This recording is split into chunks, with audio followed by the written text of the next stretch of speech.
What's up, man? Welcome back to another video. Before we do say anything else, all praise to the Most High. Today we have 7 levels of a boxer. Don't ask what that was. Just know it was expensive. Let's get right into it. Every level of boxing skill explained. Level 1, trash. The bottom of the barrel. These are the boxers who couldn't throw a jab to save their life. I'm talking about influencer types. Guys who got famous on TikTok, decided to lace up some gloves and suddenly thought they were Muhammad Ali. Spoiler alert, they're not. They can't move their head. Their footwork looks like they're ice skating for the first time. Their punches, slow, looping, and wide open for a counter. Honestly, if you shadow boxed in the mirror for 5 minutes, you'd already look better than half the people in this category. And the worst part? They're convinced they're good. They step into the ring with all the confidence in the world, throwing haymakers like they're auditioning for a street fight YouTube clip. Nobody's watching them because they're boxers. People are watching because it's hilarious to see somebody with 6 million Instagram followers get punched in the face for the first time. Back in the day, you had guys working their whole lives in the amateurs to go pro. Now, you've got some kid who unboxed Pokemon cards last year thinking he can headline a pay-per-view. Bro, pick a lane. At this level, you don't actually take the fight seriously. You either watch it as a joke or you tolerate it for the chaos. But no one is tuning in to study the sweet science from level 1 boxing. This is trash boxing. And the only thing worse than their technique is the fact that some of them actually think they belong in the same sport as real fighters. Level 2. Unlike the level 1 influencer boxers, level 2 guys are actual fighters. They've trained for years, they've been in real gyms, and they've proven themselves in the ring. But the truth is, they're stuck in that awkward middle ground. They're good enough to hang around, not good enough to be elite. This is the land of the journeyman. Fighters who show flashes of talent, but never quite put the whole package together. Take Derek Chisora. He's fought everyone. Seriously, go look at his resume. If you're a heavyweight with a name, odds are you've shared the ring with him. And that's exactly the point. Chisora has carved out a career by being the test. He's durable, he's scrappy, he makes for a fun fight, but nobody's mistaking him for a world beater. Then you've got someone like Ryan Garcia, a highly skilled pro with real skills. He's fast, explosive, and has highlight reels full of lightning counters that can end a fight in a split second. The issue? He hasn't shown he can hang with the absolute best in his division. Against the top guys, he just looks a step behind. Not terrible, not embarrassing, but clearly outclassed when it matters most. That's the defining feature of level 2. These fighters have talent. They can win big fights. Yeah, it literally took Rolly Romero to do one thing, which was hold his hand up to beat Ryan Garcia. That's all he had to do, literally. He literally did not have to do nothing else, and that wasn't even a big fight. How he beat Devin Haney, I don't know. I'm gonna have to go back and watch that fight again. Devin, if you ever see this, shut up. We don't care about. He was on steroids. He was doing this and he was doing that. It don't matter. You got your ass whooped in front of the world. I don't know how. But whatever. Yeah, I get exactly what he's saying. Bro, I ain't lied yet. And sometimes they even steal the spotlight for a night. But they're inconsistent. They're missing that extra gear that separates dangerous from dominant. Promoters love them because they're the perfect litmus test. You put them in with a rising star, and you find out if that prospect is the real deal. Win impressively, you're moving up. Struggle or lose, maybe you weren't ready. So level 2 fighters aren't trash. They're necessary. They're the gatekeepers, the guys who make the sport move forward. But at the end of the day, nobody's talking about them as all-time greats. Level 3, these guys aren't trash, and they're not gatekeepers either. In fact, level 3 fighters are usually champions, with real title defenses on their record. They're legit. The issue is, they just haven't shown enough to be considered truly elite or pound-for-pound greats. Enter Gervonta Davis. Tank is a knockout machine. One of the most exciting fighters in the sport today. Every time he steps into the ring, people tune in because they know somebody's gonna sleep. That power is undeniable, and it's carried him to titles in multiple divisions. But here's the catch. Tank has yet to prove himself against the very best of the best. He's knocked out plenty of good fighters. He beat the last dude you just put on the screen, literally right here a couple seconds ago. So, I don't know. And then you calling Shakur the best of the best. Now I don't agree with you, cause what you mean? Like, how is he the bro? Your record, is he even 20-0? Yeah, I think he might be 20-0, but I don't know. I feel like that's Shakur need to fight Lamont Roach first, and if he beat Roach, then then Tank need to fight him. But I don't feel like he need to fight Shakur or nothing like that. And I don't feel like Shakur the best of the best either. His defense just elite. He's not a complete fighter. Alright.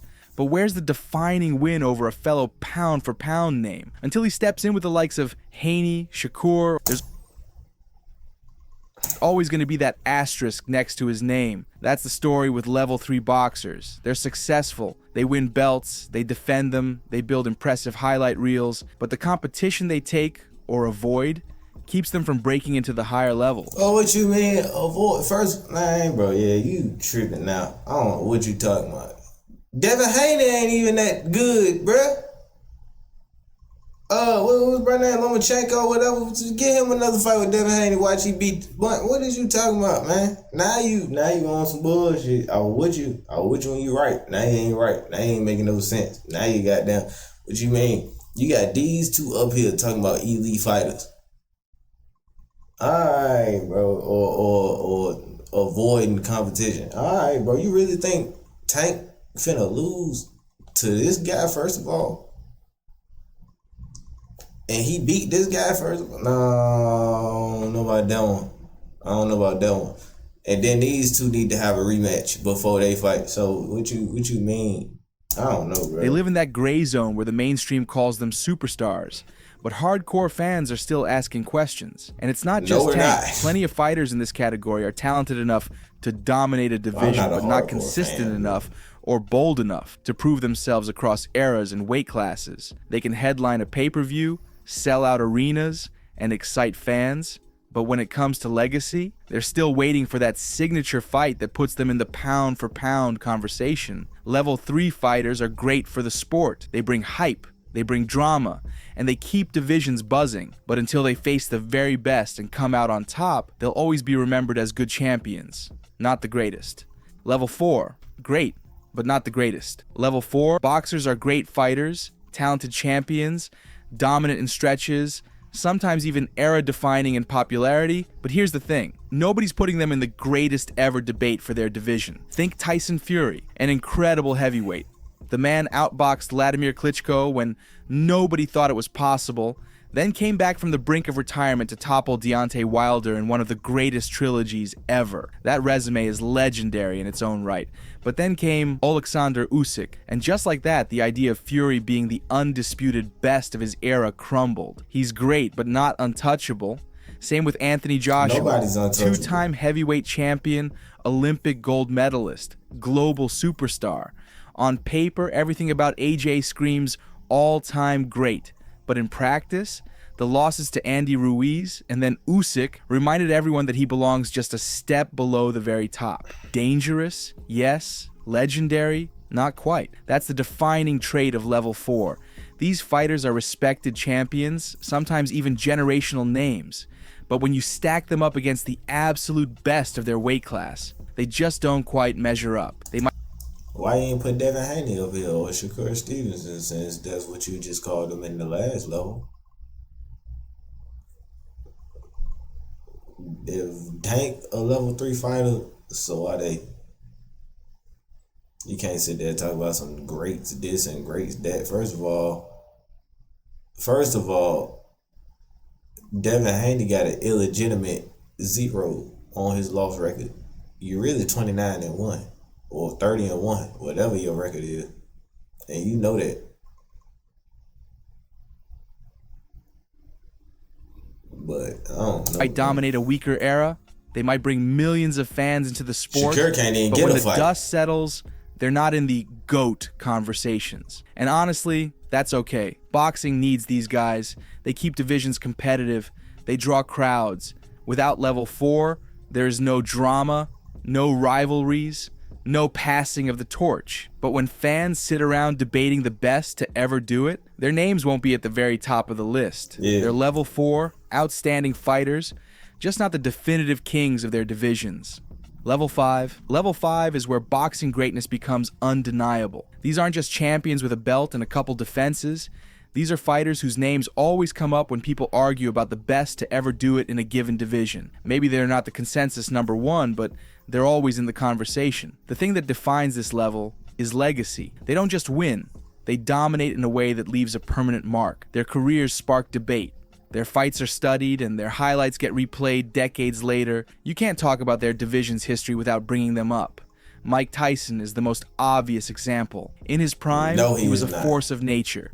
The youngest heavyweight champion ever, terrifying opponents before the bell even rang. Some fans say his career fizzled too early. Others point to the lack of elite wins in his later years, but that doesn't matter. His run at the top was so electric. This is what a lot of people don't understand.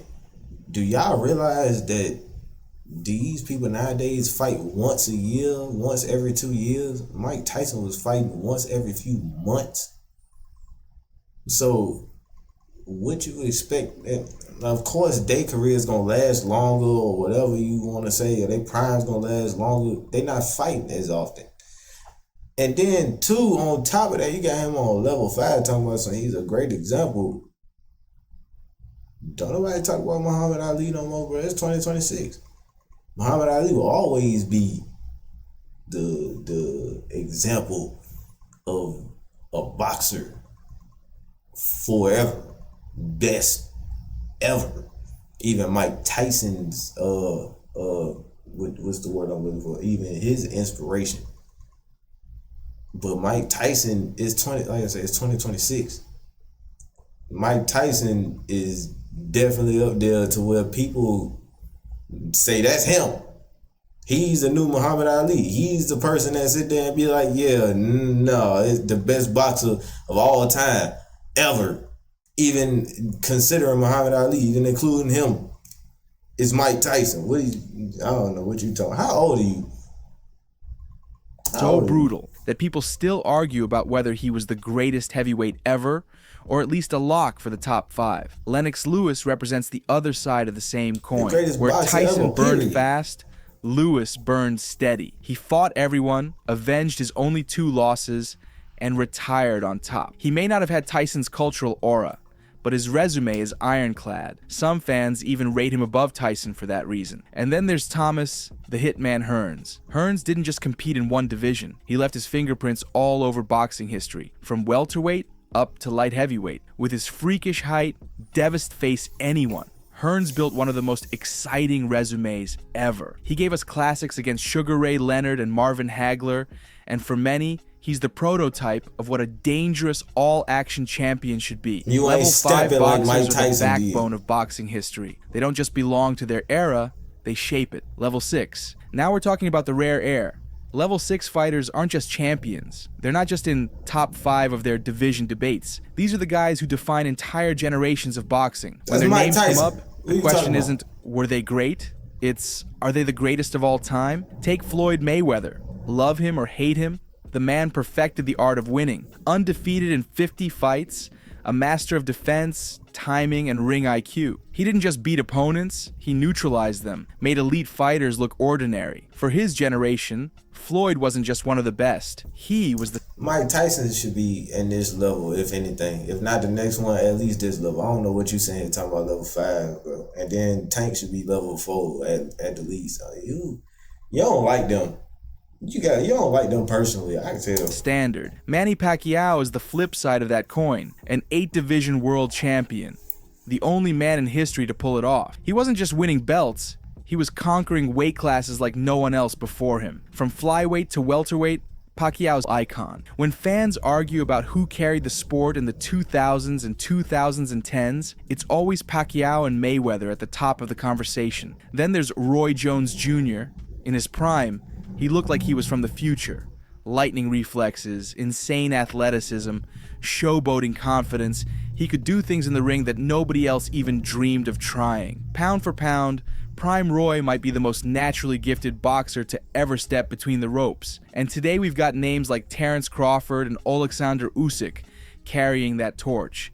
Crawford just became undisputed champion in 3 different weight classes, a feat so rare it almost doesn't sound real. Usyk, meanwhile, is rewriting heavyweight history after clearing out cruiserweight. Beating Anthony Joshua twice and then outclassing Tyson Fury put him on a trajectory where, if he keeps winning, people will be forced to rank him alongside the all-time greats. That's what Level 6 is all about. Fighters who dominate not just a weight class, but an era. Some of them already have a claim to being the greatest ever. Others are still writing the story, but you can feel it. You can see the path being laid out in real time.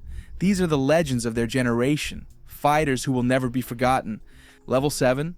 Level 7 is the peak of boxing. This isn't just about being a champion or even dominating a generation. This is the level reserved for the rare fighter whose name becomes bigger than the sport itself. Muhammad Ali stands here alone as the clearest example. The speed, the footwork, the charisma, the rivalries, everything about Ali elevated boxing to a global stage. His fights weren't just sporting events, they were cultural moments.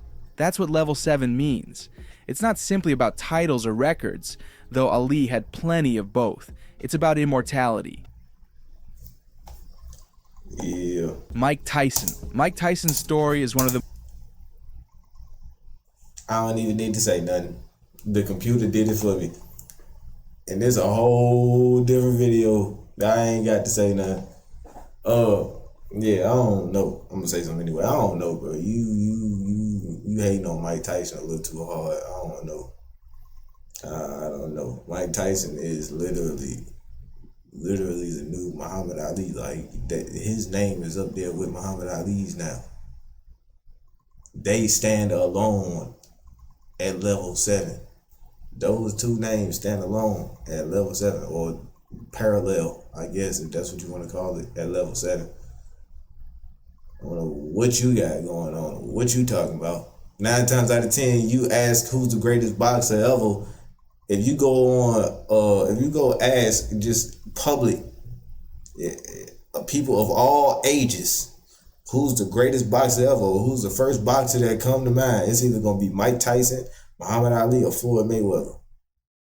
The greatest of all time. So those 3 names should be on Level 7 by themselves. I don't know what you talking about. You must be a Muhammad Ali fan. That's what that is. Anyway, I'll catch y'all in the next video, man. Eat fruit, get you some money, and learn how to fight. Catch y'all in the next one.